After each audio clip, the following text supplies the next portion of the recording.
Hola a todos, ¿cómo estáis? Mi nombre es Juan Jesús Vallejo. Soy periodista, escritor y el director del programa Noche de Misterio en Caracol Radio. Extrañas luces que nos visitan y lo hacen desde miles de años atrás. Podemos verlas en diferentes pinturas rupestres, en arte medieval. A día de hoy, filtraciones como las que hizo el Pentágono en diciembre del 2017 nos demuestran que el fenómeno ovni es real, pero no sabemos qué intenciones tienen nuestros insólitos visitantes. ¿Pero es posible que estén intentando comunicarse con nosotros? Esa es la gran cuestión. Si queréis saber sobre esto y mucho más, no os perdáis el último podcast de Noche de Misterio, OVNIs, el desafío. Nos están hablando y quizás no los entendemos. Ahí os espero. Noche de Misterio. Juan Jesús Vallejo.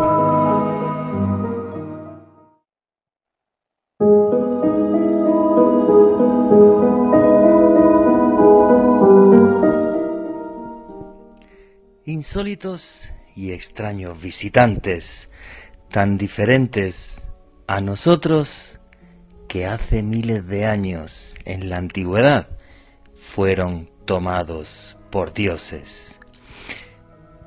Y en la antigüedad se les dieron 1000 nombres. En Australia, por ejemplo, se les llamaba Wanjinas. En la antigua Asiria, Anunnakis. En Egipto, los Semsu Or, o hijos del dios Horus. Una historia que se repite una y otra vez con una serie de connotaciones que continuamente podemos ver en la historia. Figuras resplandecientes, como en las pinturas rupestres de Valcamónica. Seres que levitan en el cielo, como en las pinturas rupestres del Tassili en Argelia. Todos a bordo de luces que surcan el cielo. Y aquí está la gran incógnita del fenómeno ovni. Si no han parado de venir durante miles de años y continúan viniendo, como nos demuestran los vídeos que se han ido desclasificando por parte del Pentágono en los últimos años, ¿tienen algún plan? ¿Vienen aquí por algo? ¿Son simples turistas espaciales y les gusta venir a este planeta azul porque les gusta nuestra naturaleza o no les gusta observarnos como si fuéramos hormigas? Pues la verdad que esa es la pregunta del $1.000.000. Voy a hacer una introducción hoy sincerándome con ustedes. Obviamente me pagan por hacer este programa y yo tengo que dar una pose aquí de periodista serio, que creo que es lo que soy. Pero obvio también soy un ser humano. Y muchas veces no cuento o no cuento todo lo que pienso del fenómeno ovni, porque creo que muchos de ustedes pensarían en ese instante simple y sencillamente que estoy loco. Pero es algo que desde que comencé a investigar hace ya mucho más de 2 décadas, me asalta continuamente. No he investigado nada tan complejo como el fenómeno ovni y no me he sorprendido con nada tanto como con el fenómeno ovni. Y es que yo sí he investigado algunos casos en los que de ese tipo de encuentros se podían obtener mensajes. Y esto sí que me parece algo insólito. ¿Realmente estos seres que vienen hasta aquí quieren comunicarse con nosotros, pero no encuentran la forma o la manera, o lo hacen de una forma sutil y de vez en cuando nos dejan ahí una cosita y el que quiera entender que entienda y el que no, que no? A mí esto me recuerda al encuentro entre 2 civilizaciones. Si yo de repente fuera ahora mismo a Papúa Nueva Guinea e intentase hablar en el valle de Irian Jaya con alguien que vive en la Edad de Piedra y además habla otro idioma, nuestra comunicación sería un total y absoluto desastre. Y eso es lo que opino que está sucediendo con el fenómeno OVNI, que por mucho que nos esforcemos, nos quedamos en la punta del iceberg y no acabamos de entender todo lo que acontece en torno a él.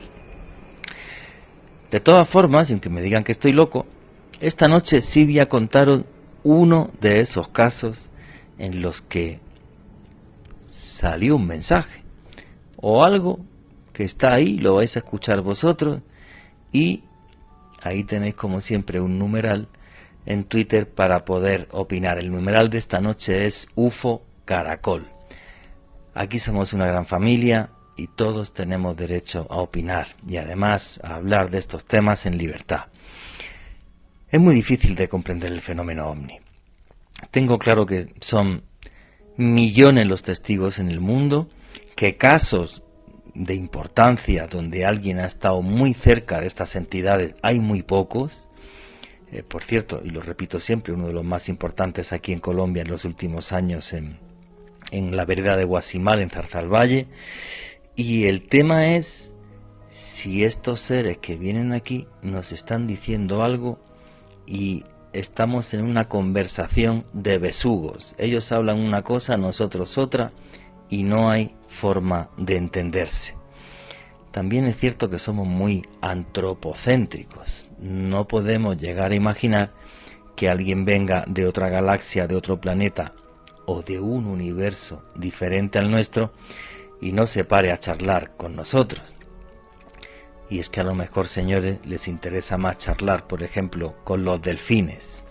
Tal y como es la naturaleza humana, tampoco me extrañaría tanto que hablasen más con los delfines que con nosotros. El caso es que el fenómeno OVNI sigue ahí, nos sigue desafiando. Surgen nuevos casos todos los días, pero para entenderlo hay que tener un buen archivo. Ir desde décadas atrás, caso a caso, analizando qué sucedió, para ver si así somos capaces de entender cuáles son las intenciones de nuestros extraños visitantes. Yo todavía no sé exactamente cuáles son, pero sí es cierto que cada día me maravillo más, porque estoy convencido, y ahora sí, escriban en el numeral UFO Caracol, Juanje está loco, de que realmente en muchas ocasiones intentan comunicarse con nosotros. Buenas noches, noctámbulos. Mi nombre es Juan Jesús Vallejo. Los que queréis seguirme en redes sociales, mi Twitter es @JuanGVallejo, Juan J. E. Vallejo, en Instagram y en Facebook, Juan Jesús Vallejo. Y esto es Noche de Misterio, y aquí lo que hacemos es periodismo de misterio. Nosotros os ponemos los hechos encima de la mesa, recalco siempre la palabra hechos, y vosotros decidís qué hay detrás y qué no. Otro tipo de periodismo que cada día se está poniendo más de moda aquí en América Latina, lo cual a mí me hace tremendamente feliz. Para todos aquellos que os guste el periodismo de misterio, tenéis también un canal que es Oculto tras la sombra, un canal de YouTube, Oculto tras la sombra. Ahí toda la semana intentamos subir vídeos con este tipo de temas, además con imágenes que os van a impactar, así que recomendadísimo. ¿Qué opináis sobre el fenómeno OVNI?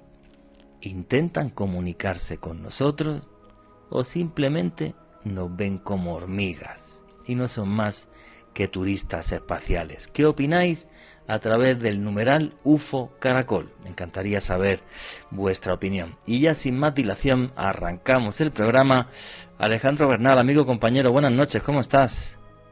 Buenas noches, Juan Jesús. Un saludo para usted, para Richie en los controles, para nuestros invitados de esta noche, Débora Pedreira en la Argentina, Johanan Díaz desde México DF, y desde luego para todas las personas que nos están escuchando en directo en este momento, entre quienes se encuentran Ofelia Peña, Gata del Páramo, Erika Abad en Emiratos Árabes, Marcos Mejía y su esposa Gabriela Valencia, y todas las personas que se unen a nuestra señal en Colombia y el mundo, y también a todos aquellos que nos escuchan en diferido a través del podcast que estamos publicando todas las semanas en la lista de reproducción de el canal de YouTube de Caracol Radio. Hoy, Juan Jesús, España, México, Argentina y Colombia unidos con un misterio único, casos impactantes, me atrevería a decir que casos inéditos en la radio colombiana sobre el fenómeno OVNI, un programa imperdible para todos los fanáticos de este fenómeno. Pues sí, a mí el fenómeno OVNI es algo que me fascina tremendamente y lo que quería hoy era, pues, que un investigador como Johanan Díaz, creo que ya está por ahí conectado, pues nos contara los casos que más le han impactado, que Alejandro Bernal hiciera lo mismo. En mi caso, son 2 casos los que más me han impactado, además con un mensaje, no creo que dé tiempo a contar los 2, contaré uno. Y para descifrar ese enigma me echó una mano Débora, que está ahí en Buenos Aires, y que ahora también le daré paso para que hable. Alejandro Bernal, tu caso favorito, aunque el que vas a hablar hoy a lo mejor no es tu favorito, porque como hemos contado muchos casos, tu caso favorito en el que tú dices, esto está aquí, es irrefutable, el que lo quiera mirar que lo mire y el que no, pues que no lo vea, pero esto está aquí. Pues Juanje, es un caso al cual hice mención ya en un pasado episodio aquí en Noche de Misterio y también lo pude hacer en televisión en otro espacio, y es un caso que sucedió a mediados de los 90 en Ruwa, Zimbabue, en África. Más de 62 niños observan cómo un objeto volador no identificado aterriza a más o menos 100 metros del patio de recreo. Observan a 2 humanoides. Esos seres se comienzan a comunicar telepáticamente con ellos.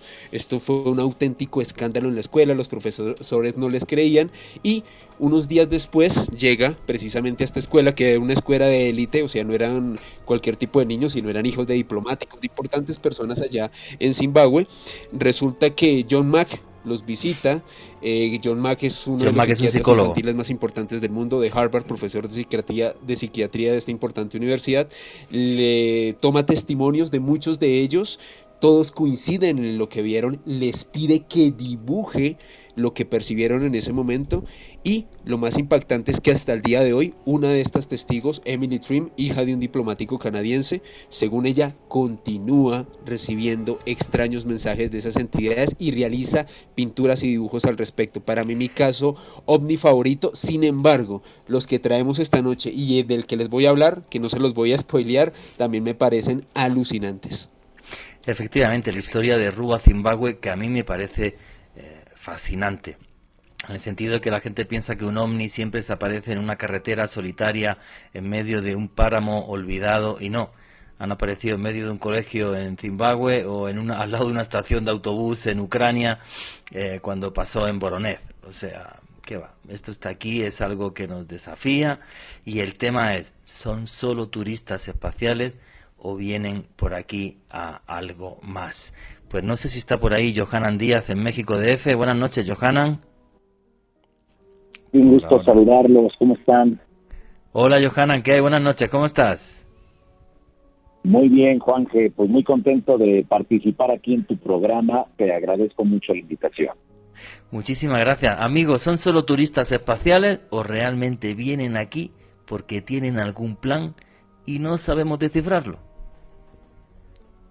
Mira, yo creo que lo que está ocurriendo con estos, en primera instancia, con estos objetos voladores no identificados, y en segunda, con los tripulantes, es que realmente tienen un plan, tienen un objetivo muy claro, muy contundente con la raza humana. Y esto se desprende de este estudio que he realizado, de este seguimiento, en algunos casos, de los contactados más representativos de Latinoamérica. Y mira que me he especializado ya desde hace, que son 5 años, desde el 2016, le he dado seguimiento a una cantidad impresionante de personas que asegurarían vivir una experiencia de contacto con estas entidades, y ellos manifiestan que pues hay un plan, hay todo un proyecto, pero que este proyecto y este plan no inició apenas hace 10 años, 15 años, no, sino que este proyecto viene de siglos atrás, y por eso encontraríamos entonces siempre en cada generación, en cada época, la misma tesitura en los mensajes, las mismas palabras. Y si ponemos a estudiar en estos momentos un mensaje recibido en la década de los 50 por estos presuntos seres extraterrestres, y lo comparamos con los mensajes que están siendo recibidos, a lo mejor que se recibieron ayer o la semana pasada, es prácticamente lo mismo. Es muy interesante esto cuando se le da seguimiento a Juanje, y creo que ellos, más allá de que vengan a hacer turismo, más allá de que vengan aquí como simplemente como mirones, vienen con un proyecto muy, muy bien establecido. Eso me queda súper claro, Juanje. Oye, eso es genial. Por cierto, recomendadísimo el canal de YouTube de Johanan Díaz, donde vais a tener muchos testimonios de estos contactados. Y otro día contigo, Johanna, me encantaría hacer un programa solo de eso, de contactados con el tema del fenómeno OVNI, y a ver si todos los mensajes, como tú dices, tienen una coherencia y nos estamos mostrando un plan, que es algo que a mí me parecería realmente fascinante. Y también está por ahí, por Buenos Aires, Débora Pet, o ¿cuál es tu apellido, Débora? Pedreira, buenas noches, Pedreira. ¿Cómo están? ¿Qué hay, Débora? Buenas noches, ¿cómo estás? Oye, ¿qué Muy opinas bien, tú por de...? suerte. Muy bien, Gracias que por la tenéis... invitación nuevamente No, aquí hombre, al programa. Gracias a ti por estar ahí, por haberme echado una mano con una historia que ahora después os vamos a comentar. Además, tú y Alejandro Bernal tenéis un canal un canal de YouTube que se llama La Clavícula del Diablo, ¿correcto? Exactamente. Débora, ¿qué opinas tú del fenómeno OVNI? ¿Son turistas espaciales para ti o realmente vienen hasta aquí porque tienen un plan? Yo pienso que algún plan deben tener, y a la vez también me imagino investigando gente. El tema es a quién van a investigar, porque llegan a agarrar a alguna persona que mucho no puede aportar y van a quedarse con esa idea de toda la humanidad, ¿no? Pues no lo sé, la verdad. Mira, esto es un tema muy loco y ahora vamos a comentarlo con todo lujo de detalles, ¿vale? En los años en los que yo trabajé con JJ Benítez, Juanjo Benítez él hablaba de un tema que él llamaba Operación Misericordia, que es que utilizaban a diferentes personas y tal para poder comunicarse con nosotros, bien los contactados que está diciendo Johanan Díaz, o incluso Juanjo Benítez daba un paso más y hablaba de investigadores como nosotros o personas como Johanan, como Alejandro, como es tu caso, que también tienes un canal de YouTube donde tocas estos temas. Decía que de una forma sutil manejan nuestra vida. A mí aquello me aterró, pero sí es verdad que viví un par de experiencias muy curiosas. No va a dar tiempo a contarlas hoy, ¿vale? Pero sí quiero contar una historia muy concreta, ¿vale? Que lo vamos a hacer dentro de muy poquito porque va a empezar ya el boletín deportivo. Pero sí, o sea, llega un momento como investigador que cuando estás delante del fenómeno OVNI, de los testigos, vas a los lugares, los sitios, recopilas información, haces fotos, lo publicas en revistas, lo sacas en televisión, lo sacas en la radio, llega un momento en el que dices, vale, estoy viendo aquí la punta de un iceberg y detrás de esto ¿qué hay? Lo que pasa que cuando comentas lo que has vivido o lo que te ha pasado, corres el riesgo de que haya gente que diga, este tío está... pero como una regadera, o sea, fatal. Bueno, de todas formas yo hoy me voy a arriesgar, ¿vale? Así que bueno, vuestros comentarios y preguntas a través del numeral UFO Caracol. No os vayáis porque viene el boletín deportivo, pero ya mismo sigue Noche de Misterio.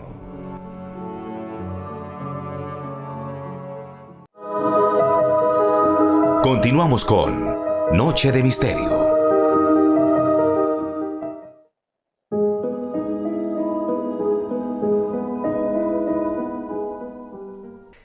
Y aquí seguimos con Noche de Misterio, vuestras preguntas y comentarios a través del numeral UFO Caracol. ¿Nuestros visitantes son simplemente turistas espaciales o son algo más? Y vamos a empezar a arrancar con casos que le han impactado a nuestro invitado, que es Johanan Díaz. Y el otro día hablando con Johanan, cuando le invité a este programa, él me comentó varias historias, con sinceridad, no las conocía, me puse a indagar y me quedé, con sinceridad, en shock. Johanan Díaz, se estrelló un ovni en Puebla el 29 de julio de 1977. Muy de mañana, muy tempranito, cruzó un objeto volador no identificado el cielo de la Ciudad de México, un objeto que se aseguró que entró por la zona del Golfo de México y se impactó en la sierra Negra de Puebla. Un objeto que en una primera instancia se dijo que era una nave, que era un objeto con forma de disco, otros aseguraron que se trataba de un objeto con forma de esfera. Sin embargo, hubo una filmación, porque en ese momento en la Ciudad de México se estaba grabando una película, entonces uno de los cámaras logra captar el paso de este objeto. Horas más tarde, eso fue como a las 6 de la mañana, 6:15 más o menos, horas más tarde fue presentado en el programa de televisión matutino que era de Guillermo Ochoa, un periodista muy reconocido aquí en México, y a partir de ese momento fueron muchas las personas que aseguraron que efectivamente se trataba de una nave extraterrestre. Acto seguido, los reporteros en aquellos entonces de la revista Contactos Extraterrestres, esta revista mítica donde escribían muchos personajes muy importantes de la investigación y divulgación del fenómeno OVNI, bueno, pues se fueron estos dos reporteros, Héctor Chavarría y Pablo Latapí Liu, fueron hasta el lugar y le encontraron, después de varios días que no encontraban exactamente el lugar del impacto, hasta que, bueno, pues lo llevó a una localidad en Jopala, en el estado de Puebla. Tuvieron la oportunidad o sea, estoy resumiendo a grandes rasgos todo el caso. Ellos llegan, después de estarlo buscando prácticamente mes y medio, llegan hasta Jopala, encuentran los restos de ese artefacto que se había impactado, se traen a la Ciudad de México una parte, dos pedazos de este metal, fue analizado, se mandó a estudiar, y después, ahorita entro en detalles, y en 1989, pues se da a conocer por parte de Rusia que se trataba de la tercera fase de la entrada del cohete Cosmos 929, que el Cosmos 929, según se afirmaba, iba a poner un satélite en órbita. Entonces la tercera fase de este cohete propulsor había caído en la Sierra Negra de Puebla. Los estudios que se mandaron a realizar denotaban de que efectivamente era todo era de producto de elementos conocidos, de productos de la Tierra, y que, pues muchas de esas aleaciones eran utilizadas en la carrera espacial, es decir, que no había nada extraño. Sin embargo, dentro de todo este aspecto que les acabo de mencionar, diversos investigadores aseguraron que fueron hasta el lugar de la zona, la gente les hablaba, les aseguraba que una nave extraterrestre, y esto fue alentado por los medios de comunicación en México, cuando en primera plana los principales diarios comenzaron a dar a conocer en primera plana, imagínense ustedes, en primera plana, que había caído efectivamente una nave extraterrestre, que habían descendido muy golpeados unos hombrecitos de color verde que salieron de la nave de forma circular, y que, pues se habían topado con una muchacha muy guapa, muy bonita, de Estados Unidos, y que ellos lo que iban a hacer era, secuestrarla, llevársela, porque la vieron tan bonita que dijeron, nos la llevamos a nuestro planeta. El novio lo que hace es inmediatamente llamar a la NASA y a la Fuerza Aérea de Estados Unidos para que entraran a México y rescataran a la joven, lo que sucedió horas más tarde. Otra de las versiones, esto se publicó en la prensa mexicana, otra de las versiones que se manejó era de que se trató de unos seres extraterrestres que habían llegado a la Tierra, también igual muy golpeados, salieron de la nave y se toparon con unos jovencitos que estaban jugando fútbol. Entonces dijeron, nosotros queremos la reta, nosotros también queremos jugar fútbol. Entonces los seres humanos se tuvieron que dejar ganar para que no hubiera un conflicto intergaláctico, es decir, una guerra entre la Tierra y los planetas o los habitantes de esos otros planetas. Y la tercera versión que se manejó de esto era de que se había tratado de una nave extraterrestre que se había impactado y que, pues Estados Unidos inmediatamente había entrado a territorio mexicano y a las pocas horas se la había llevado de México. Son las tres versiones más importantes que se publicaron, pero esto que te estoy mencionando se publicó, la gente lo creyó. Estamos hablando de un año en el que, pues el tema de los ovnis era abordado con una seriedad tremenda en México, pero que también esto fue alentado desde la Secretaría de Gobernación en la República Mexicana, es decir, está el presidente de la República y quien le sigue en ese organigrama hacia abajo sería el secretario de Gobernación, es decir, que al secretario de Gobernación, seguramente alguno de sus asesores, le recomendó que se inventaran estas historias para no hacer una nota diplomática de reclamo en esos momentos era la Unión Soviética. Hay que recordar que el contexto que se vivía en esos momentos eran los países que estaban alineados con la URSS y los países que estaban alineados con Estados Unidos. Entonces México, como no podía ni con uno ni con otro, porque siempre se ha mantenido neutral, lo que hizo es guardar silencio y a través de los periódicos inventar esta historia para acrecentar el morbo y que la gente misma se desencantara de este tema, de este asunto. Ahora, Juanje, muy brevemente te explico lo que realmente sucedió. Ok.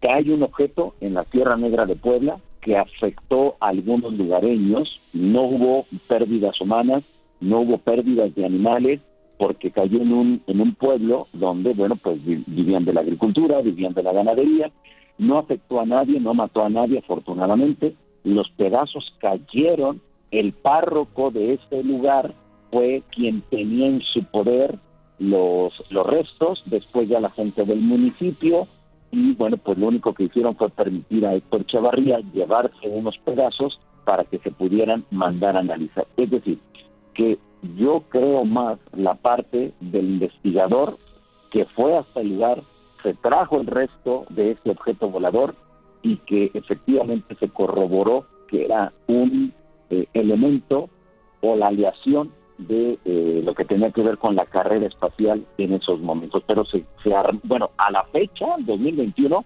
hay quienes siguen todavía afirmando que se trató de una nave extraterrestre, y esto también se vio alentado por Salvador Freixedo, quien aseguró en ese momento que él se encontraba curiosamente en el estado de Puebla y que él había sido testigo de todas las operaciones militares que habían ocurrido en la Sierra Negra de Puebla.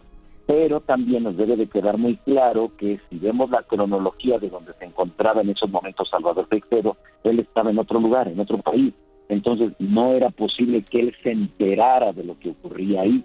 Pero es un tema que llamó mucho la atención en su momento y que a la fecha, bueno, pues está dividida todavía la comunidad ovni mexicana.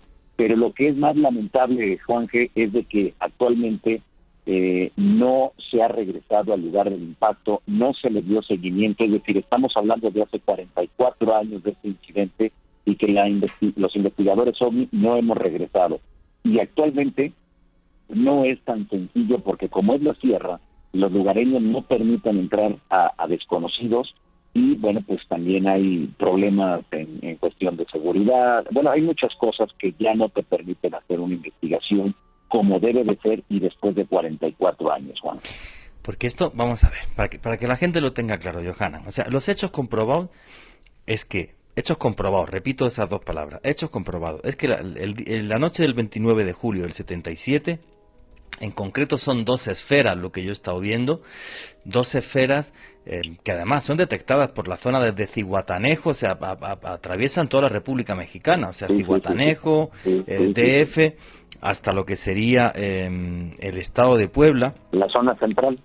Efectivamente, toda la zona central de México. Y bueno, pues incluso hay un señor que está haciendo una película, le dice al cámara, oye, graba eso, está en la filmación de esas dos esferas que están cayendo. Y lo que yo he estado leyendo en la prensa mexicana esta tarde es que incluso hay un campesino, que es Miguel Cruz, que recoge unos trozos de metal, se los pasa al presidente del municipio, que es Antonio Hernández García, toda una serie de historias que son como muy concretas. Hay diferentes testigos en Puebla, en la Sierra Madre Oriental, y bueno, la explicación oficial fue al día siguiente, nada, esto es un trozo de un cohete ruso, del Cosmos 929, que salió el día 17 de julio y que iba a llevar un satélite y esto cayó aquí y tal, y ya. Pero la basura espacial que atraviese toda la República Mexicana de esa forma, dejando esa estela que se pueda filmar con tantos testigos, a mí me parece un poco... A mí me parece un poco extrañito, un poco extraño el tema. Y luego al final creo yo que lo que hay que hacerle caso es lo que tú has dicho, Johanan, a los investigadores que fueron hasta allí. Además hay un periodista, como tú has dicho, Alfonso Salazar Mendoza, que llegó a publicar un libro, OVNI estrellado en Puebla, que estuvo varias veces en el lugar, y lo que afirma es, bueno, aquí cayó una cosa del cielo, que es un objeto volante no identificado, cayeron trozos, y el análisis que se hizo de una de esas placas de acero, lo que dice que es un tipo de aleación muy extraña, obvio.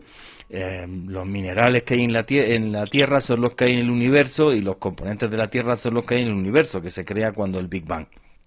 Pero aún así, todo esto muy extraño y, claro, lo que nos faltaría, para mí desde mi punto de vista, y ahora va a hablar también Alejandro Bernal, que está ahí levantando la mano, desde mi punto de vista, el tema del partido de fútbol intragaláctico y cosas así es una maniobra de manipulación mediática del carajo para que la gente diga qué estupidez, ya están los de siempre contando este tipo de cosas y demás. Alejandro Bernal, que quería hablar, y luego Johanan Díaz. Alejandro. Juanje, al respecto me atrevería a decir que una de las investigaciones más mediáticas sobre este caso del cual nos estaba comentando Johanan, la llevó a cabo una investigadora mexicana, Ana Luisa Cid, para una serie de History Channel llamada Contacto Extraterrestre. Lo interesante de esta pieza, que a propósito se las compartí en mi Twitter, @AleBernalPérez con el numeral de esta noche UFO Caracol, es básicamente cómo la tesis que toma más fuerza es básicamente cómo comienzan a llegar una serie de autoridades extranjeras a recoger estos fragmentos, y casi que por arte de magia, después de que esta cantidad ingente de personas comienza a recoger estos materiales, se comienzan a generar estas versiones, entre ellas la que usted comenta, Juan Jesús, total y absolutamente traída de los cabellos del partido de fútbol. Es como si fuese una conspiración totalmente organizada e ideada para tergiversar el acontecimiento que ocurrió en Puebla en 1977. Johanan, ¿qué opinas de todo esto? Sí, mira que hace unos años tuve la oportunidad de hablar con uno de los asesores del entonces secretario de Gobernación. Recuerdo que cuando yo me enteré de que esa persona que yo conocía había sido asesor, le pregunté que qué era lo que había ocurrido, si recordaba en algún momento lo del estrellamiento de Puebla. Y lo que me dijo, dice, sí, pero pues ¿eso qué? Dice, así tal cual. ¿Eso qué? Eso no tiene ningún sentido porque nosotros lo hicimos. Nosotros sugerimos, pues, en México, en la década de los 70, desde la Secretaría de Gobernación, se les sugería a los periodistas y a los periódicos qué era lo que tenían que decir. Entonces ellos, bajo ese asunto de, nosotros te sugerimos y tú sabrás lo que haces, pero si no lo haces, vas a tener problemas. Entonces, esa sugerencia era una orden. Ellos sugirieron a los periódicos que inventaran esas historias para que la misma sociedad se desencantara del tema y lo dejaran en el olvido. Por eso el partido de fútbol intergaláctico, por eso la novia del estadounidense que estaba en la punta de un cerro y que se enamoraron los extraterrestres, por eso surgieron esas historias. Y otro dato muy interesante que me arrojó este señor era el hecho de que ellos, de cierta manera, querían saber y querían entender cómo utilizar el tema de los ovnis para desviar la atención de los problemas coyunturales de la política mexicana. Y hay que recordar que en la década de los 70 fue cuando México estuvo involucrado, desde la década de los 60 y 70, México, desde la cúpula del poder, utilizaron el fenómeno OVNI como un distractor. Y están perfectamente ubicados los casos donde el gobierno mexicano aseguró que o había estrellado una nave, o que había bajado un artefacto de otro planeta, o incluso lo más alucinante que sucedió en el 65, en el último viernes del mes de octubre, la primera semana del mes de octubre del 65, cuando se dijo que habría un desfile sobre toda la principal avenida que es Paseo de la Reforma y que la gente saliera con la familia, llevaran pancartas, globos para despedir a las naves extraterrestres que ya se iban y que regresarían 11 años más tarde. Es decir, que todo esto nos lleva a que hubo una gran manipulación del gobierno de México sobre el tema de los ovnis y que realmente estaban muy interesados cómo estos temas llamaban la atención y distraían de cualquier aspecto, de cualquier punto fuerte que estuviera en ese momento en la política. Y este mismo ejemplo que te estoy dando de la década de los 60 y 70 ocurrió en 1994 con el famoso chupacabra. Pero es que esto es un tema, desde mi punto de vista, Johanna, y no sé qué opinas tú, que no para. O sea, voy a poner un ejemplo muy sencillo. Vamos a ver. En Russia Today, RT, que está en español y que es súper viral en Twitter y en noticias y demás, pues son los primeros en Russia Today que lo paga el gobierno ruso, el señor Putin, que es muy listo y que además fue coronel del KGB, no era cualquier cosita dentro de los servicios secretos rusos, y era el que llevó los servicios secretos rusos, por cierto, en la antigua República Democrática Alemana. Le pilló en Berlín la caída del muro. Y es curioso cómo utilizan el fenómeno ovni para coger seguidores en redes sociales, en sus noticias y tal, y cualquier tema de misterio. Y luego, a la vez, siendo el medio oficial del gobierno ruso, ellos que tienen acceso a los antiguos expedientes soviéticos OVNI, que yo tuve algunos en mi mano, de los pocos que se pudieron filtrar hace muchos años, pero que es una cantidad de información comparable a la de la CIA, de esto no hablan. Esto no lo cuentan y no lo dicen, y nos dicen, oye, ¿y por qué no desclasifica el señor Putin, ahora que tiene todo el power y tiene aquí todo el poder? ¿Por qué no coge y desclasifica todo lo que la Unión Soviética investigó el fenómeno OVNI? Calladitos, ¿vale? Mira, fíjate, claro, es que... partiendo y complementando lo que tú dices, Juanje, perdón por interrumpirte, complementando lo que estás mencionando, en los primeros meses de que el actual presidente de México, Andrés Manuel López Obrador, ocupó la silla presidencial, firmó un decreto para que se dieran a conocer todos los expedientes que tenía el área de inteligencia del gobierno mexicano. En ese momento, cuando se firma, acto seguido, porque él lo firma y dijo tajantemente ante todos los medios de comunicación y sus redes sociales, porque es un presidente que se mueve mucho en YouTube. Entonces dijo que a partir de ese instante ya todos podían acceder poco a poco, gradualmente, acceder a todos los documentos. Inmediatamente hice el requerimiento porque tenemos los números de folio, el número de expediente, donde se habla precisamente de algunos de los casos que investigó el gobierno mexicano, que abiertamente no lo reconocen, pero los archivos están ahí.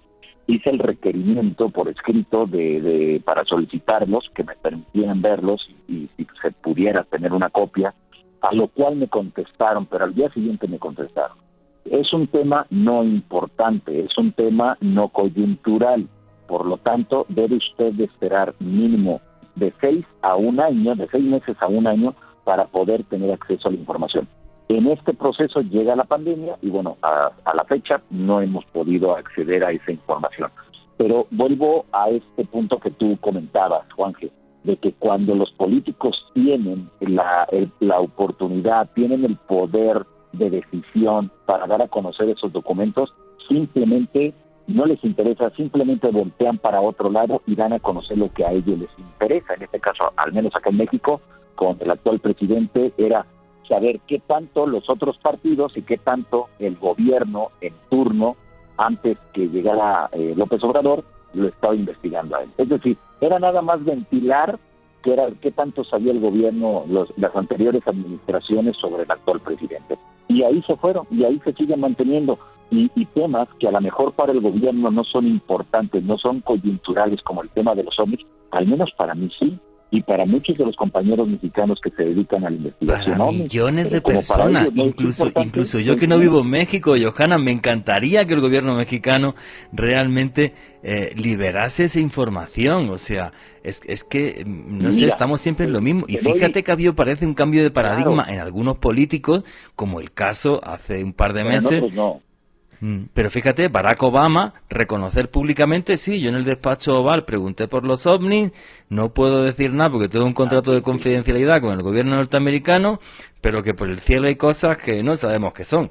Eso fue un boom mediático total. O sea, pues si el tipo más poderoso del mundo ha estado preguntando por esto y la CIA, el Pentágono, que tiene un presupuesto de más de 700.000 millones de dólares al año, pues alguien del Pentágono le dijo al señor Barack Obama, por aquí unas cosas que no entendemos qué son, ahí va, esto es como para tomárselo en serio, ¿eh?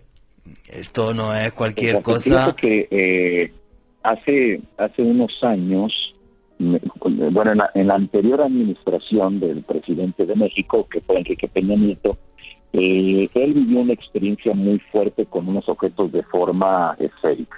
¿Peña Nieto? En su avión, él era... Sí, Peña Nieto.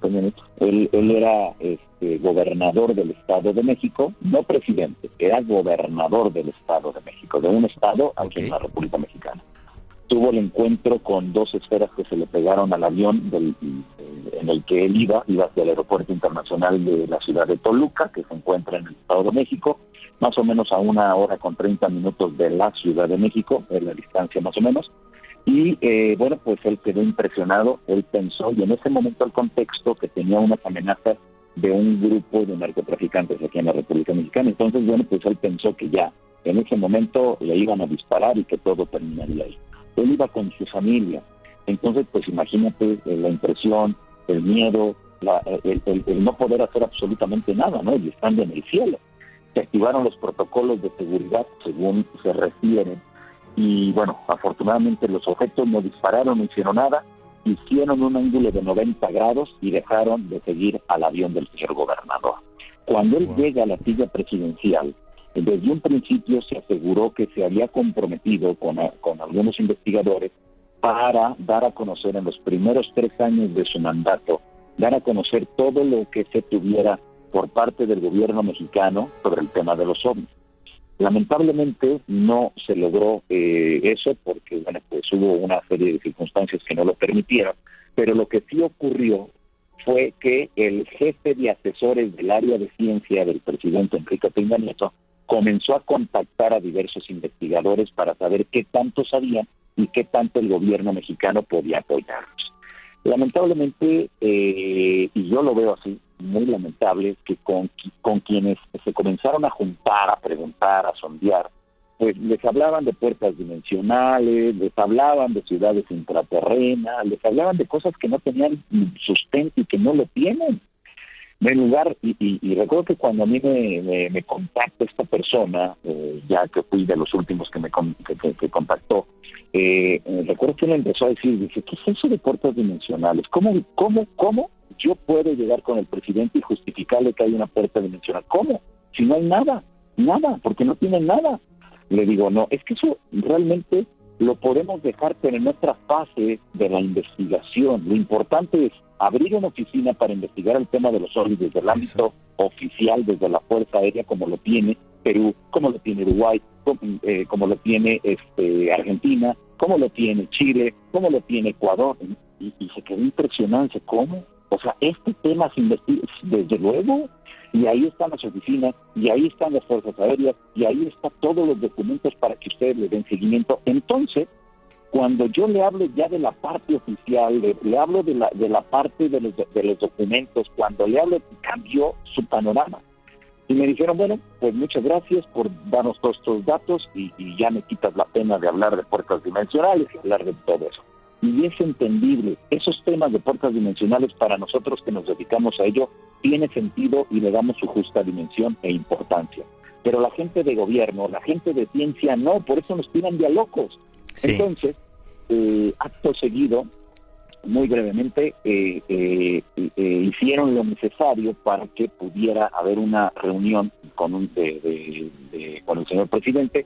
Me citaron a mí en un lugar donde iba a llegar el señor presidente y todo el asunto. Lamentablemente no recuerdo qué fue lo que ocurrió en ese momento en otra parte de México, que se tuvo que desplazar para allá, y se cae esa entrevista para hablar con el presidente, explicarle a grandes rasgos lo que se podía hacer desde el ámbito militar y de la sociedad civil, pero no se logró.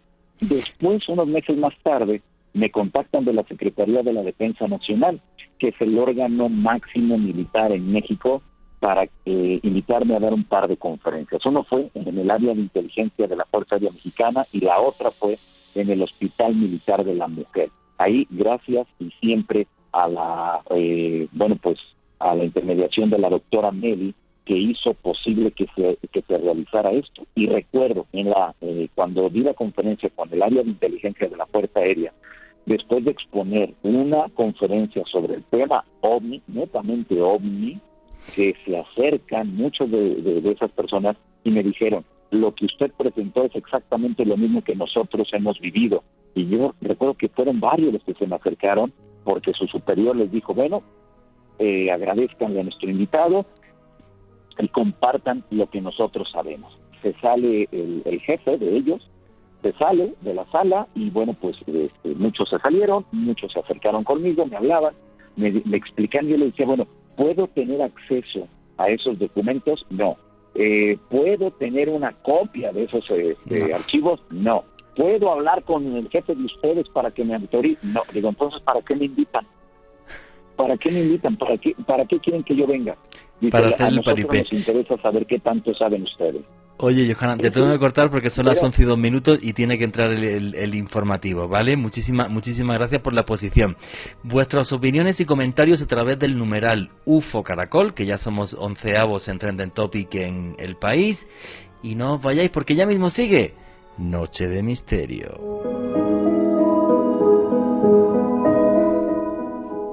Y aquí seguimos en Noche de Misterio, vuestras preguntas y comentarios a través del numeral UFO Caracol. Había una persona en el numeral que decía que no hay imágenes claras ni vídeos de ovnis. Se acaban de desclasificar 3 por parte del Pentágono. En el caso del ovni de Puebla se filmó por un equipo de rodaje de una película. O sea, hay un montón de filmaciones y de vídeos y de fotografías de ovnis. Débora, ¿quería comentar algo? Sí, hablando un poco sobre los números de lo que fueron las denuncias que se hicieron sobre avistamientos en Argentina. En el mundo hubo un total de 2.500 avistamientos en el 2019, 5.000 en Argentina, y con el motivo de la pandemia se pasó de 45 del 2019 a 180 en el año 2020.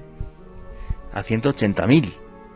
No, a 180. 180 casos de ovnis que comprobados con varios testigos y En demás. lo que fue 2020 al menos, todavía no está el reporte del año 2021.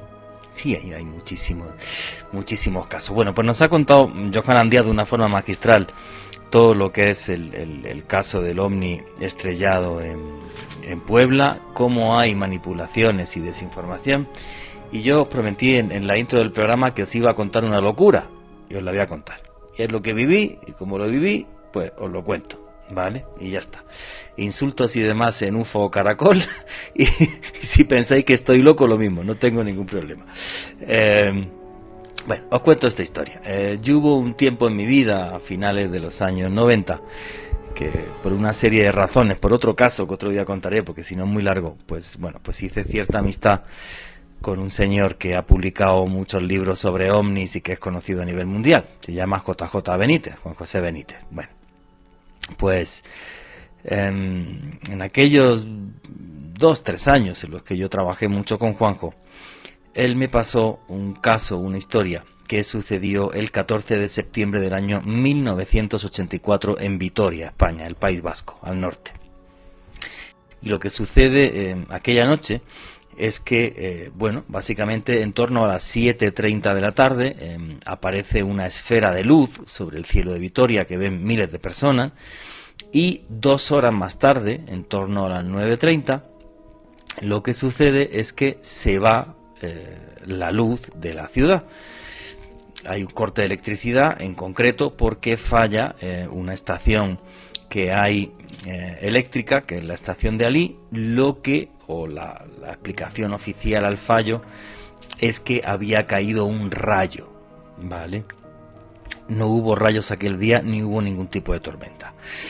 En el momento en el que la luz de la ciudad de Vitoria se va, en un barrio de Vitoria, hay un señor que se llama Carmelo de Ubaña. Y Carmelo de Ubaña pues tiene allí un apartamento, y lo que sucede cuando se va la luz, está una hija suya, está el marido de ella, y estaban con un computador, en concreto un computador Spectrum 48, que estaba conectado a una impresora Timex Printer 2040.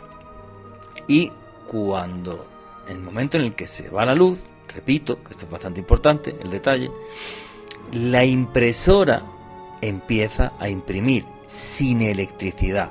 La hija de Carmelo Daubaña, cuando ve a la impresora imprimir sin electricidad, pues pega un grito tremendo: papá, que la impresora está funcionando. Entonces, pues este señor coge el folio que sale de la impresora, que es un folio que básicamente lo que tiene es números 1 y 8, 1 y 8, 1, 8, 1, 8, y al lado hay una columna con una serie de puntitos, ¿vale? Primero, las impresoras sin electricidad no funcionan. Segundo, y esto lo cotejé con varios informáticos, el folio que imprimió la impresora te tocaría programar el computador con mucho cuidado y tal y demás, a ver si es capaz de hacer el número de puntitos, pero si no está programado es algo completo y absolutamente imposible, pero imposible. Obvio, también el computador no tenía electricidad, ¿vale? De lo que os estoy hablando es que a mí Juan José Benítez me pasa este documento, me pasa una copia de lo que dio la impresora, pues yo en aquel tiempo, fue justo cuando yo me fui a vivir a Madrid, en el año 99, y bueno, pues voy a presumir un poco familia. Yo tengo una prima mía que es ingeniero informática y que es un cerebro. Esta señora pues vive en Londres y bueno, pues trabaja para grandes bancos y tal. Y su marido, puedo decir el nombre, Yolanda, el marido Juan Vicente, pues este señor es programador de algunos de los juegos más conocidos que hay a nivel mundial, como es Alien vs Predator y otros. Los dos se dedican básicamente a esto, a la informática, cada uno en campos distintos. Y entonces yo les conté esta historia, les llevé el folio y demás, y entonces allí una noche, en casa de ellos, al lado de la Plaza de Toros de las Ventas, pues lo que hicimos fue lo siguiente.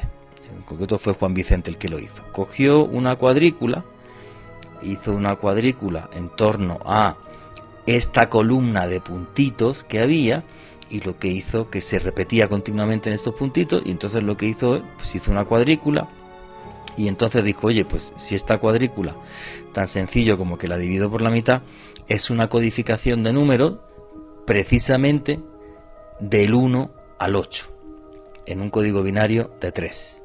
Y entonces él fue sacando primero unos números, los números que daba esta cuadrícula, y luego, una vez que dio los números, él es aficionado también a la música, y dijo, oye, qué cosa tan loca, porque la música es música y tiene una proporción matemática, y si tú te pones a tocar notas es ruido, no es música. Y esto le impactó un montón y me sacó una melodía, que esto está en mi archivo en España, en una cinta de cassette de hace más de 20 años. En el año 2005, el último año en el que yo trabajé con Cuarto Milenio en España, un programa de televisión muy conocido, bueno, pues me fui hasta Vitoria y contacté, ya había fallecido Carmelo Daubaña, contacté con la hija de Carmelo Daubaña. Y cuando yo le comento esta historia, me dijo, no te puedo creer. Y me dijo, además es que yo soy músico profesional. Entonces la señora pues cogió un piano y le pasé la partitura que salía de aquello, y esta señora pues tocó la partitura. Entonces me dijo, bueno, el problema es que no aparece el compás, pues lo voy a hacer en un compás 3x4 tal, y de aquello salía música. Y es lo que no pudieron explicarme ningún informático, y lo que esta señora pues se quedó en shock también por la casualidad de que ella fuera músico profesional, ¿no? Gracias a Débora Pedreira, que está ahí en Buenos Aires, pues yo le pasé las notas, y Débora hizo una partitura, ¿vale? Mañana la pondré en mi Twitter, @JuanGVallejo, Juan J. E. Vallejo, creo que está en el Twitter de Alejandro Bernal, Ale Bernal Press con doble S. Y Débora, ¿cuál es tu Twitter? @DéboraPedo. @DéboraPedo. Bueno, pues ya está. Y si se me olvida mañana ponerla, me lo recordáis por Twitter y yo pongo la partitura, ¿vale? es una cosa muy extraña, que a mí me impactó muchísimo, ¿vale? Y sobre todo, más que a mí, ver la cara de mi prima y el marido, que no tienen nada que ver con esto del fenómeno ovni ni con nada, y les importa un carajo, la verdad, ni siguen estos temas, y de repente ver que estaban ante una cosa imposible, que tenía sentido, que tenía coherencia, de una manera increíble, porque es como si aquel aparato que se apareció el 14 de septiembre de 1984, pues sí hubiera dejado un mensaje, una melodía. Y es curioso porque la música, y Débora que sabe de música ahora que me lo explique, la música es la única forma de comunicación directa que existe. Yo puedo escuchar una canción de heavy en alemán y me dan una ganas de pegarte un tortazo que estás al lado mío, que no te puedes imaginar, o me ponen una balada y de repente te miro y te amo, ¿vale? Aunque esté en sueco. Y eso es lo que tiene la música, y por eso, como la música es un sistema de comunicación directo, porque transmite sensaciones y emociones, en la Voyager, en las naves espaciales humanas que han salido del sistema solar, se pusieron discos con música, y aparecía, por ejemplo, música de Beethoven y tal, para intentar dar un mensaje de comunicación directa a través de la música. Y gracias a Débora, y ahora que nos dé su opinión, quiero que escuchéis las dos versiones de la partitura que le pasé a Débora y que pongáis en el numeral UFO Caracol qué sensación o qué impresión os da. Y también le preguntaré ahora a Johanan Díaz, que está por ahí por México DF. Esta es la magia de la radio. Tenemos un programa hoy, México, Argentina, Colombia, con un español que vive en Bogotá, y además muchas gracias a todos los hermanos latinoamericanos desde Perú, Chile, Venezuela, y la cantidad de gente tan increíble que nos escucha en Estados Unidos y que están trinando ahora mismo. Bueno, repito, 14 de septiembre del año 1984, 9:30 de la noche, se va la luz, la electricidad en la ciudad de Vitoria. Una impresora sin electricidad da un folio, y dos informáticos años más tarde, que son familia mía, son capaces de sacar de esto una partitura musical. Y eso, tal y como se oye, es... Richie, ¿me pones el audio 1 Vitoria, por favor?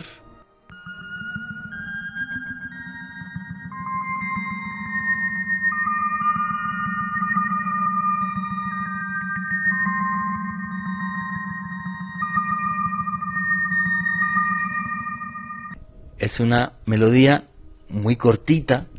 No sé a vosotros a qué os recuerda. A mí, yo ya creo que es por su gestión. Me recuerda a películas tipo Encuentros del tercer tipo, que se llamaba en España Encuentros en la tercera fase, y a algo así. Débora, ¿qué te pareció la partitura? ¿Qué cosa te da? ¿Qué pensaste cuando lo estaban haciendo la música esta? Bueno, en principio me dio mucha curiosidad saber cómo era el resultado final de esa melodía, ¿no? Digamos, de verlo escrito en notas, transformarlo en un pentagrama, escuchar la melodía en crudo y después jugar con esa melodía poniéndole algunos efectos, que fue el resultado que escuchamos esta noche. Es muy impresionante cómo suena a una banda sonora de algún videojuego, alguna película o alguna escena de esas muy emblemáticas. Si vos lo escuchás es como que te va hipnotizando musicalmente, porque te da como una especie de relajación y te dan ganas de volver a escucharlo. La verdad que es algo muy llamativo, y a la vez también, ¿cuántos de estos casos habrá habido que no se registraron o que tal vez se dejaron pasar por no tomar en cuenta que podían ser traducidos en signos musicales, algún tipo de digamos, de mensaje que se pudo haber llegado a enviar, ¿no?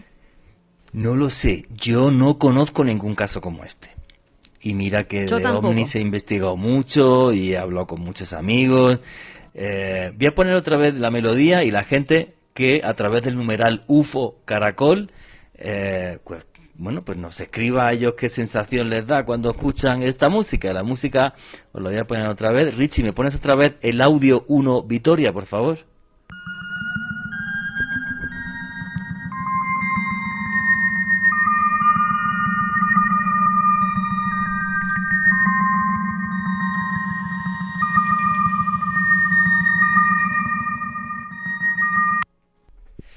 Pues así suena esta melodía de las estrellas. Vamos a ver ahora qué es lo que dice la gente. Johanan Díaz, ¿tú conocías esta historia, este caso?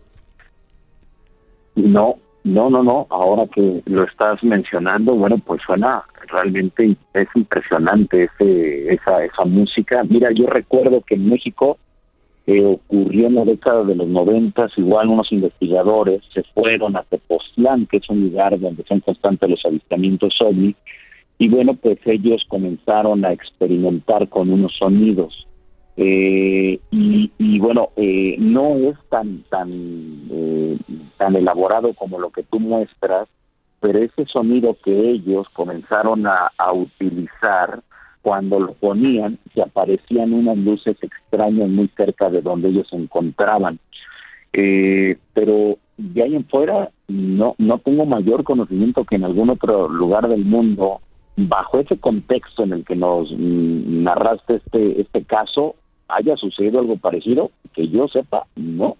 Así tal Yo cual, no conozco no. yo no conozco ningún caso igual. Luego, si quieres, además, porque esto es del archivo personal de JJ Benítez, me pasó todo esto, del folio, la copia y tal. Luego, si quieres, te lo paso por WhatsApp para que lo archives en tu archivo, que es muy curioso, Órale. ¿vale? Y la partitura que sacó Débora y que sacó en principio mi familia, mi prima y el marido son los que sacan la partitura. Y además, bueno, te hablo de señores que a nivel informático pues están a un nivel muy alto, bueno, tan alto que ni siquiera viven en España, viven directamente en Gran Bretaña. Entonces, fue toda una historia muy curiosa que luego reviví con la hija de Carmelo Dobaña, Alejandro Bernal. Juanje, dos cositas. Primero, Débora publicó esta partitura en su Twitter, @DéboraPet, con el numeral UFO Caracol. Yo le di RT para que todos los oyentes puedan apreciar esta melodía en crudo, en compás 3/4. Hay algo muy curioso sobre esta historia y era algo que estábamos hablando con Débora y Juanje detrás de micrófonos y lo cual nos alucina al respecto y es... Primero, el contexto histórico. Cómo en los 80 una impresora no tenía la tecnología ni la capacidad de generar esta impresión, ni siquiera una impresión normal, pero es que como tal la hoja, que a propósito, si me lo permiten, luego la voy a trinar con el numeral de esta noche, poder configurar la impresora de esta manera, tal y como usted lo decía, Juan Jesús, requería una persona que fuese muy Mira, hábil manipulándola para generar estos puntos a y mí, esta forma. mira, yo recuerdo que en aquellas noches en Madrid y recuerdo que me dijo Juanvi, me dijo, mira Juan, que imposible. Alguien en los 80 ponerse a configurar para hacer esto y tal, me decía imposible. Me decía imposible. Ujú. Sí, sí, es que es un tema muy loco, o sea, muy loco. Continúa, perdona. Así que, pues, Juanje, primero, la persona que, digamos, estaba directamente relacionada con esta impresora no tenía el conocimiento, no lo No, hizo. Otro factor fundamental, no había luz, no había forma de que esta persona creara este bulo. Y lo más impresionante es cómo, pues a través de estos analistas informáticos de los cuales nos comentó usted, Juan Jesús, se puede generar esta melodía que perfectamente, tal y como decía Débora hace unos minutos, es bastante climática. Podríamos decir que una especie de música de otra parte del universo, un caso único y alucinante, Juan Jesús. sí, la verdad que para a mí es una historia que me impactó mucho, que la viví, que dije, bueno, la voy a contar hoy, el que diga que estoy loco, pues que estoy loco. Yo lo viví, lo he dicho todo con nombres y apellidos, eh, no me importa poner en mis redes sociales igual, el folio que salió y la secuencia. Lo que pasa es que, claro, el desarrollo luego son como 10 folios, ¿vale? Pasar de eso a números, tal, toda la historia, todo. Primero un código binario y luego ya números del 1 al 8 y luego notas musicales. Tendría que coger y poner muchos trinos. Pero bueno, mira, lo vamos a hacer por un vídeo de YouTube, para Oculto tras la sombra. En Oculto tras la sombra vamos a hacer un vídeo de YouTube, ¿vale? Y ponemos toda la información que tengo y todas las cosas que tengo y lo compartimos ahí. Me gustaría saber qué está diciendo la gente a través del numeral UFO Caracol. ¿Qué han sentido, qué han experimentado al escuchar esa melodía? Juanje, bueno, aquí estoy viendo varios comentarios. Algunos nos están diciendo que, por ejemplo, les parece una música aburridora, pero atrayente. Aquí nos fregamos, dice, es la música de Anabel, el bebé de Rosemary. De eso habíamos hablado con Juan Jesús, que iban a comenzar a relacionarla con música de bandas sonoras, probablemente de películas muy emblemáticas de terror. Y aquí Gerardo Carreño nos comenta que si en la impresión como tal decía el compás o las notas o la escala en la cual se debía efectuar esta partitura, Juan Jesús. Efectivamente. El audio que hemos escuchado, Débora, ¿era en compás 2x4 o 3x4? Tres cuartos. Tres. Porque en realidad, cuando yo recibí las notas, hay muchas variantes que se pueden realizar. Yo tomé la escala de Do mayor, sin alteraciones, es decir, sin bemoles y sin sostenidos, en 2/4 y 3/4. Y le metí algunos efectos como para hacerlo más así místico, ¿no? Como más así oscuro. Pero si tomamos en cuenta las notas, se pueden llegar a hacer también en una escala menor, lo cual sonaría como más triste. La escala mayor es como que suena un poco más alegre, y a la vez también si se jugara con esas notas, colocándole algunos bemoles o sostenidos, respetando siempre la nota, también se puede llegar a tener otro efecto.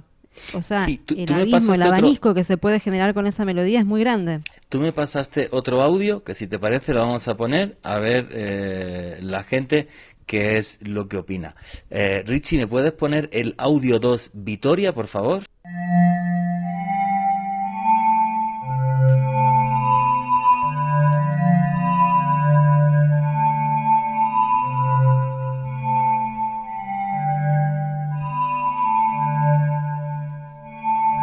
A mí la otra me parecía más de encuentros en la tercera fase, y esta me parece más como si fuera una feria, y la música esta que se oye, los caballitos estos que dan vueltas o cosas así y tal. No lo sé. Tiene la Sugestión. sensación así de circo de terror. Bueno, vosotros que os encanta el terror, pues con ese canal de YouTube que tenéis que se llama La Clavícula del Diablo, ¿qué queréis? ¿Poner algo alegre? Pues tampoco. Es más, podría ser la banda de sonido de los Expedientes Secretos X 2021. Mira, oye, deberíamos patentar la partitura, vaya que nos la roben o algo. Este no tiene derechos, o sea que cualquiera lo puede utilizar. No sé, yo es una historia que viví, tal y como viví, os la he contado. El que piense que estoy loco me parece genial. Y ya, bueno, otro día os contaré, eso es para un programa entero, el día que estuve trabajando en traducir un mensaje de otro mundo, engañando además a una profesora de universidad. Eso es para hacer un programa aparte, lo prometo, y el mes que viene, si queréis, lo hago ya para que me digan loco. Que esa es una historia también muy, muy curiosa que viví también junto a JJ Benítez. Así que, bueno, señores, vuestras preguntas y comentarios a través del numeral UFO Caracol. ¿Qué os han parecido estas dos melodías? Que viene ahora mismo el boletín deportivo, pero ya mismo sigue Noche de Misterio.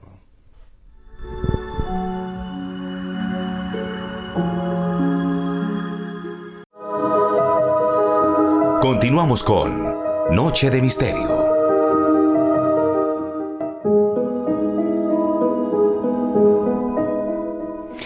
Y aquí seguimos en Noche de Misterio. Muchas gracias a todos. Somos sextos del país en Trending Topic. Vuestras preguntas y comentarios a través del numeral UFO Caracol. Muchas veces tengo este tipo de cosas en el archivo, y eso que, madre mía, si yo me pudiera traer el archivo que tengo en España, la de caja, y bueno, pues no sé, digo, bueno, pues que digan que estoy loco, es lo que investigué, a la conclusión que llegué. Ojalá supiera qué hacer con esa melodía. Muchas veces no sé cómo contar esto. Me dan ganas, ¿no?, de volver a viajar como viajaba antes, y de irme a Leticia, aquí al Amazonas, que hay varios casos que me gustaría investigar, o volver a Guasimal, al Zarzal Valle. Y luego hay una parte de mí racional en la que dice: Juan, que no vayas, que te vas a gastar toda la plata, que esto es una locura, no la vas a poder recuperar, pero hace que me sienta como un niño y soy feliz. Y creo que es la ilusión que intento contagiar, porque es lo que vivo y lo que siento, ¿no? Y escuchando las melodías y los comentarios de la gente, ahora pues recordaba aquellas noches en Madrid, haciendo allí los cuadros con Juanvi, con mi prima, sacando aquello, y cuando aquello de repente pues tenía sentido. Ojo con esto además, porque Juanjo le envió esto a varios informáticos en los años 80 a Barcelona, y ninguno fue capaz de obtener absolutamente nada. Entonces es una historia que bueno, que me parece genial el poder compartirla. Vamos a seguir por este periplo en este programa de OVNIS, el desafío. Y el desafío es ese, es entender qué sucedió en Puebla, si esto de Vitoria realmente es un mensaje o qué es. Yo sí que creo que es un mensaje. No sé qué sentido tiene ni en qué contexto habría que ponerlo. que creo que es lo más importante. Pero sigamos con este paseo. Y hay un caso que por la investigación que tiene, y es un caso en el fondo muy poco conocido, que es una cosa que tampoco puedo entender, hay un caso que por la investigación que tuvo, que está en los anales de la ufología, y debería ser mucho más conocido a nivel mundial, y ese caso es el de Trans-en-Provence, en Francia, Alejandro Bernal, que pasó el día 8 de enero del año 1981 en Trans-en-Provence. Pues Juanje, básicamente lo que se conoce dentro de la ufología en Francia y en toda Europa como el caso de avistamiento más cuidadosamente investigado y documentado de todos los tiempos, al menos en ese país. Contexto histórico. Inicios del año 1981, un campesino en la Provenza francesa, específicamente en esta localidad de Trans-en-Provence, el señor se llama Renato Nicolai. Comenta lo siguiente: hacia las 5 de la tarde, pues él se encontraba realizando algunas labores ahí en el jardín de su casa, cuando de repente, a unos 50 metros de donde él se hallaba, comienza a observar un objeto semiesférico con una pequeña panza en su inferior, en su interior, al menos eso lo comentaba dentro de los testimonios que dio. Aterrizó por un espacio de unos minutos en una zona, según los investigadores, de pequeñas hierbas. De acuerdo a su testimonio, después de varios minutos, este objeto que aterrizó a 50 metros de él, en medio de la nada, en medio de un campo, porque básicamente eso fue lo que aconteció, se elevó y desapareció. Aquí lo más importante de este caso, Juan Jesús, Debo, Johanan y oyentes, es lo siguiente. Resulta que una vez ocurrió esto, este campesino se comunicó con el ejército de Francia y ellos de inmediato comenzaron a realizar un operativo, primero para captar los restos que habían quedado de este objeto volador no identificado que se posicionó precisamente en Trans-en-Provence, en Francia, y adicionalmente estos miembros del ejército galo llevaron a un equipo de científicos quienes comenzaron a recolectar pruebas, material, a fotografiar, también a buscar testimonios de personas que hubiesen visto este extraño objeto aterrizar en Francia en 1981. El ejército francés se hizo a su vez con los servicios del Centro Nacional de Estudios Espaciales, y entre ellos estaba un profesor de biomatemáticas muy importante, Michel Bounias. Él fue la persona que estuvo a cargo de esta investigación, fue el principal analista. Y Juan Jesús, los resultados de los análisis de las muestras que encontró en este lugar son realmente alucinantes. Según Bounias y este grupo de investigadores que estaban junto a miembros del ejército galo, si estamos hablando de una investigación oficial. Sí, ojo con esto, estaba ni más ni menos que la gendarmería francesa, y aparte de la gendarmería francesa, que es un cuerpo militar, ¿vale?, como tú estás diciendo, el Centro Nacional de Estudios Espaciales, o sea, la más alta institución francesa que se dedica a la investigación del espacio, y a la cabeza de la investigación un señor que se llamaba Michel Bounias. Continúa. Exactamente, Juanje. Y bueno, ¿cuáles fueron los hallazgos? Pues ellos constataron, en efecto, que en el lugar había una huella en forma de corona circular de 3 metros de diámetro aproximadamente. Y cuando hicieron un análisis químico, Juanje, encabezado por Michel Bounias, sobre qué tipo de afectaciones habían tenido de las hierbas sobre las cuales se había posicionado este objeto volador no identificado, lo que encontraron es realmente alucinante. Según Bounias, algunas de las hojas de alfalfa sobre las cuales se posó este ovni tenían una composición química relativamente interesante. Y lo particular de su composición es que los elementos químicos que hacen parte de estas hojas de alfalfa estaban completamente invertidos, según el estudio de Michel Bounias. Adicionalmente comentaba otra cosa que a mí me dejó alucinado con este caso, Juanje, y es que él comentaba que la energía que tuvo que utilizarse para producir esta inversión química en los componentes de estas hojas de alfalfa tendría que ser una energía superior a una planta nuclear. Aquí el gran misterio de este tema es lo siguiente: cómo las máximas instituciones instituciones científicas y también militares de Francia investigan este caso, van al sitio, recopilan información y encuentran estos hallazgos que realmente hacen de este caso de el ovni de Trans-en-Provence, enero de 1981, un caso único en el mundo. Efectivamente, y es que la historia aquí que es clave es que Michel Bougnat, el científico del Centro Nacional de Estudios Espaciales, que es el que hace los análisis químicos de la hierba, él comenta en concreto que la modificación de la clorofila de las plantas es algo prácticamente imposible, salvo que el campo electromagnético que hubiera encima de esas plantas fuera comparable al de un reactor nuclear. O sea, yo creo que Michel Bougnat, que nunca más habló de estas cosas, ni tenía nada que ver con el fenómeno ovni y tal, fue como un Allen Hynek el proyecto Libro Azul. Le salió rana al gobierno y dijo, no, esto es así, esto es lo que hay, esto es la ciencia, si les gusta bien y si no, chao. Alejandro. Juanje, esta historia se hizo masiva en los medios franceses a través de un artículo que fue publicado por el Journal of Scientific Exploration, que fue firmado por un investigador llamado Jean-Jacques Velasco, quien entonces era director de un instituto de investigación científico, y este artículo también estaba acompañado por uno de los ufólogos más importantes de la historia, quizás el más reconocido, Jacques Vallée. El legendario Jacques Vallée personalmente junto a este panel de científicos. A propósito, Jacques Vallée era astrofísico, también era un hombre de ciencia, investigó este impresionante caso en Francia. No, es una historia, a mí me impacta muchísimo. Yo conocí el caso hace muchos años, nunca lo habíamos tratado en el programa de radio, y por ahí Johanan Díaz, que lo tengo abandonado hace mucho tiempo. Johanan, ¿en México tú conoces algún caso similar a este? O sea, que una institución científica, alguien se moje y que diga, oye, esto no tiene ni pie ni cabeza.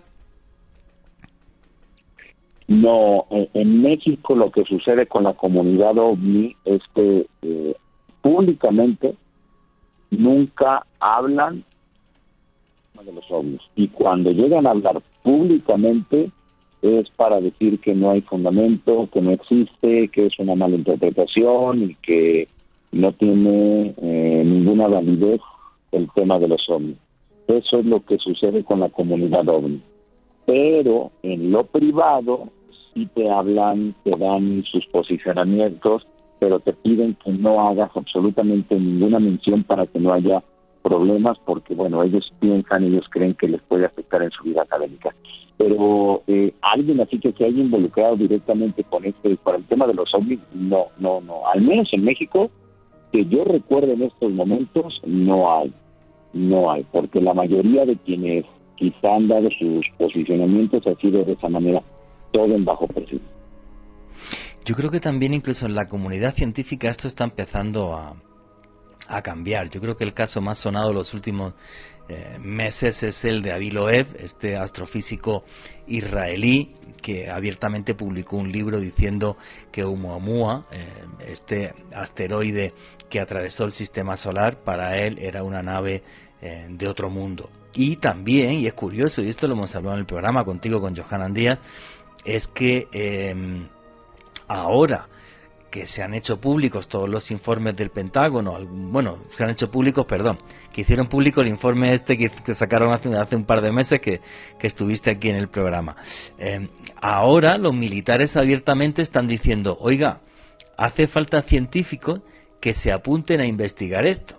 El problema es si dentro de la comunidad científica va a haber gente valiente o va a haber gente lo que es predispuesta a cargarse el fenómeno, o bien, mira, pues como este señor, Michel Bougnat, que era un señor que el fenómeno ovni le traía pero sin cuidado y que nunca investigó más ni fenómeno ovni ni nada, simplemente le involucraron en esta historia y él sacó su informe científico y dijo al que le guste y el que no, pero la clorofila de las plantas no está bien. O sea, aquí encima había un campo electromagnético, pero enorme no, como el de una central nuclear. Y el tío además lo dijo así literal, que es una cosa realmente loca. Johanan, ¿tú crees que los científicos van a cambiar de paradigma o esto está empezando ahora y nos falta mucho tiempo todavía? ¿Qué? La tendencia va a que va a cambiar todo. Mira, creo que pusiste a un personaje que ha cobrado una importancia muy relevante en los últimos meses, que es Avi Loeb, donde, bueno, pues son, con este libro que publica, con el Oumuamua, que tanto trae de cabeza a muchos científicos, pues está abriendo una brecha muy importante entre aquellos que les interesa hablar sobre la vida extraterrestre, los ovnis, los encuentros, los contactados y demás, y que, como sucede en México, no lo hacen porque piensan que en algún momento les va a afectar en su vida académica, en su vida profesional. Vemos también que hay quienes desean hablar públicamente, externar sus puntos de vista, y veo también un factor, porque hay que ver las cosas tal cual como son y de una manera mundana.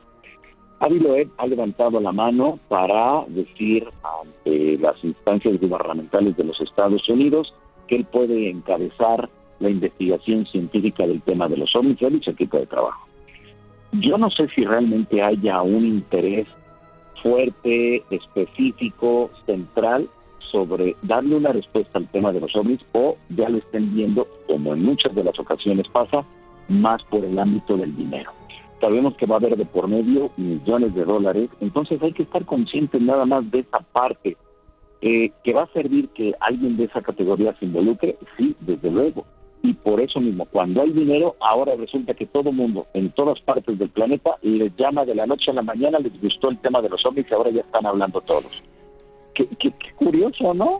¿Y por qué cuando antes no había esos presupuestos, nadie quería hablar, todos se escondían? Y ahora no, ya a nivel internacional, ya hay muchos que dicen, no, pues sí, yo también, y nosotros queremos hacer investigación, pero el primero fue Avi Loeb. Y de repente allá en Europa varios personajes levantaron la mano también, que ellos querían. En Estados Unidos no solamente ha sido Avi Loeb, sino otros personajes, bueno, incluso la NASA que siempre había menospreciado el tema de los ovnis, ahora dice, ¡Ey! No se olviden de nosotros, porque nosotros tenemos todo un grupo de investigadores, tenemos los equipos, tenemos los satélites, tenemos todo, así que viene para acá el presupuesto. Y nos damos cuenta que ahora lo que está en juego no es el tema de los ovnis y quién le va a dar seguimiento, sino quién se va a quedar con el presupuesto para darle seguimiento. Entonces el tema ovni realmente queda en una segunda fase.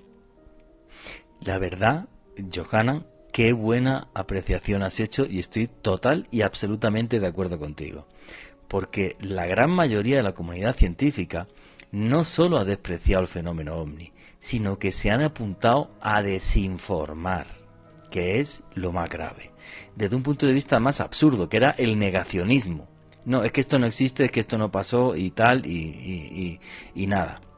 Y ahora de repente, como están los vídeos del Pentágono, el Pentágono ha dicho, no, yo es que ya estoy gastando plata en esto y tal, ahora de repente todos se apuntan. Sí es cierto que yo este año que he estado un par de veces en España, una de las veces que estuve, me senté con mi tío, que es un científico muy conocido a nivel mundial, y me enseñó un artículo científico de Avi Loeb publicado en una revista científica muy importante, y sí me dijo, yo jamás en la vida he visto esto.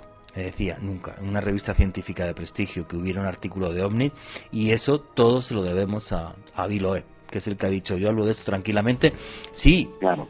Vale, que con su libro va a ganar plata, pues como yo he ganado plata con los míos, no escribo gratis, obvio, gracias a Dios no tengo esa mala costumbre, pero me parece genial que gane dinero con su libro, pero sí es verdad que está rompiendo una lanza a favor del fenómeno. Alejandro Bernal, ¿quería comentar algo?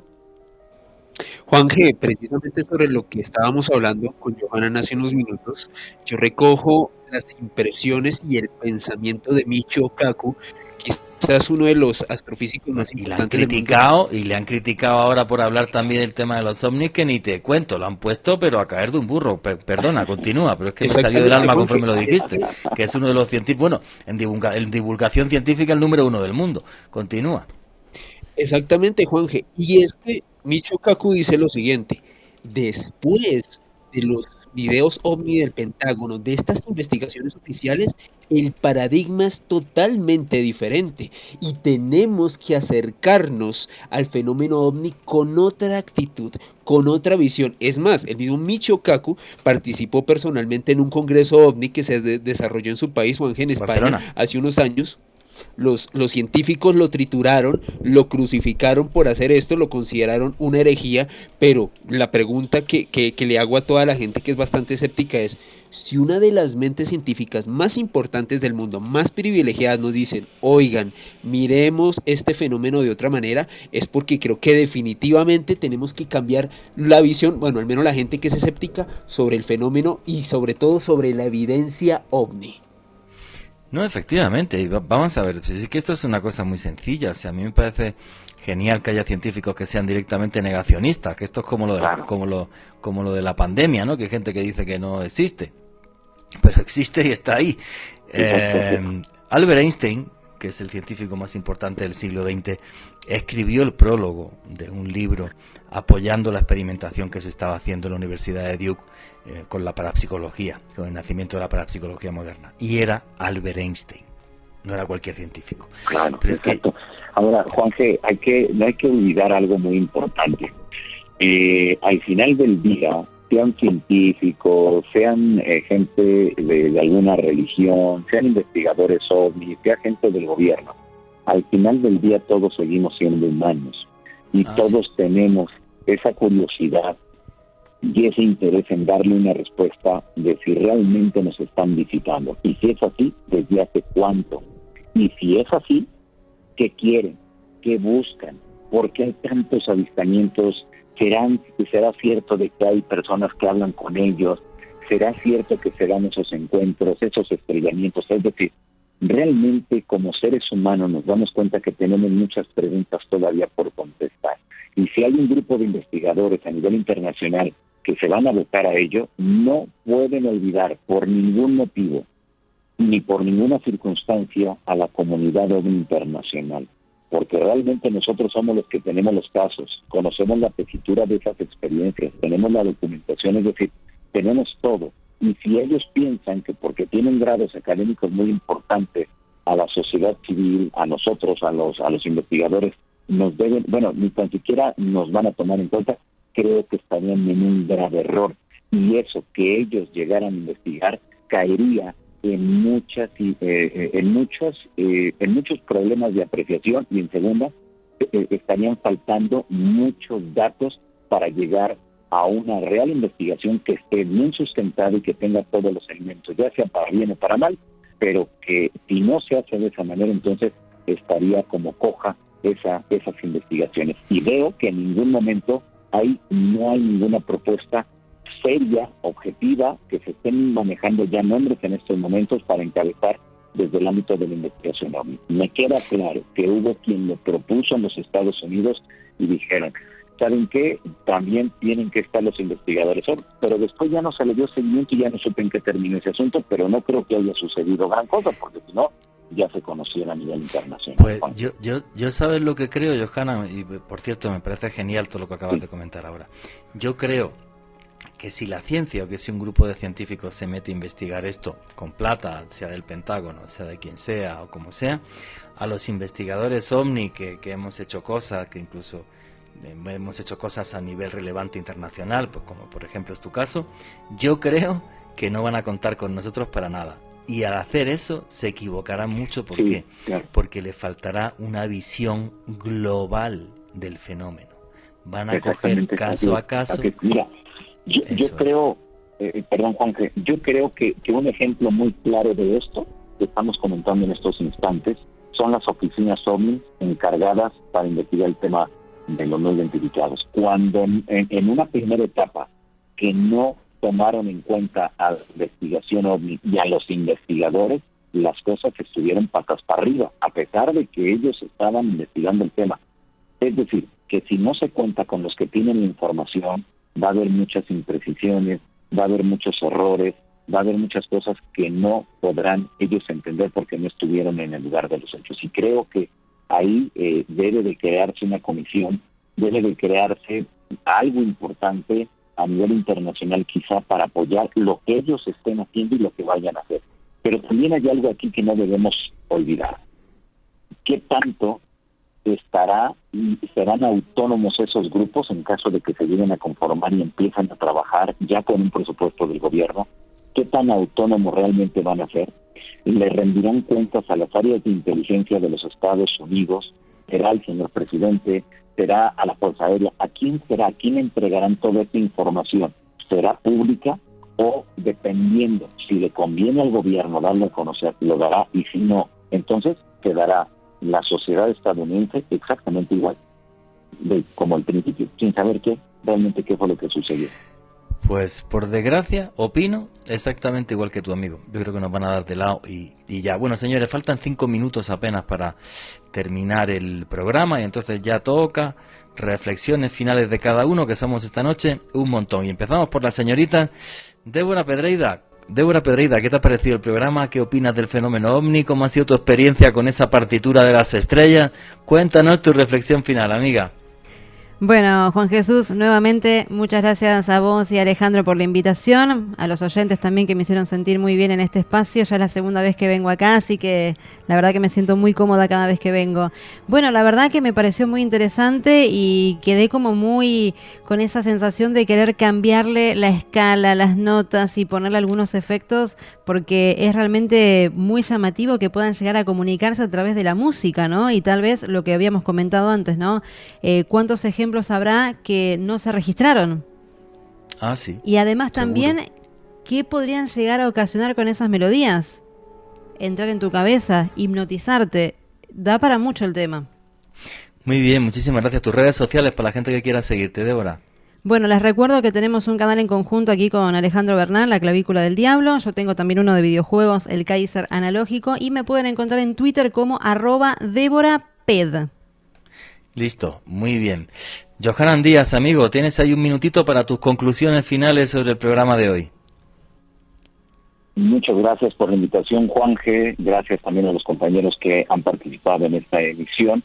Invitar a la gente a que leamos, estudiemos, analicemos en profundidad cada una de las cosas que se van diciendo sobre el tema de los ovnis y no vivir en ese mágico pensamiento de que todo es bonito, todo es bello dentro del tema de los ovnis o del contactismo, de los encuentros. No, tenemos que valorar y darle su justa dimensión a cada uno de los casos, a cada una de estas experiencias, pero así también darle su justa dimensión a cada una de las declaraciones que en estos momentos están dando muchos funcionarios públicos en los Estados Unidos después de todo este boom que se dio en aquel país. Así que no hay que creernos todo, porque siempre detrás habrá algo que esté moviendo realmente lo que ellos pretenden hacer. Y que ese algo todavía no lo sabemos. Y espero que pronto logremos entender en el contexto global lo que hay detrás de esas declaraciones y por qué tanto interés de los Estados Unidos en hacer tanto ruido sobre el tema de los ovnis. Así que, bueno, pues muchas gracias por la invitación, Juan.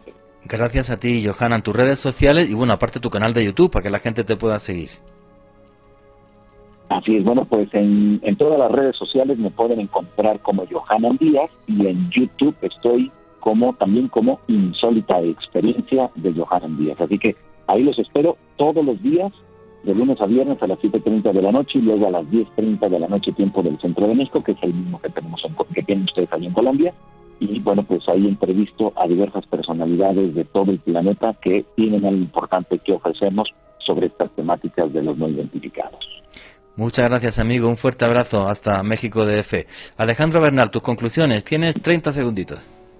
Juanje, feliz por hablar de uno de mis misterios favoritos y hoy con un abordaje único. Este tema de las notas musicales para mí es un caso realmente excepcional. Juanje, invitar a todos los oyentes de Noche de Misterio. El próximo miércoles voy a estar hablando sobre misterios, enigmas de la profecía en un cineforo, un evento presencial aquí en el centro de Bogotá. Toda la información en mi Twitter, @alebernalpress con @S. Muchas gracias, Juanje.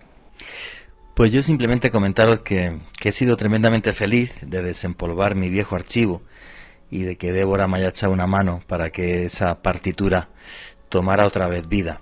Y que lo que pienso en semanas como esta, que desempolvo ese tipo de documentos, es que me dan ganas de volver a viajar. Me dan ganas de volver a viajar y de visitar rincones de Colombia y de este continente mágico que es América, a poder investigar ese tipo de cosas. Ojalá en el canal de YouTube Oculto tras la sombra dentro de 1 año o 2 tenga 1 millón de seguidores, y os aseguro que volverán esos viajes. Y yo creo que Eso es lo que nos mantiene vivos a los periodistas, estar siempre al filo de la noticia, como se hace en este programa. Y nunca olviden que vivimos en un mundo mágico porque está repleto de misterio.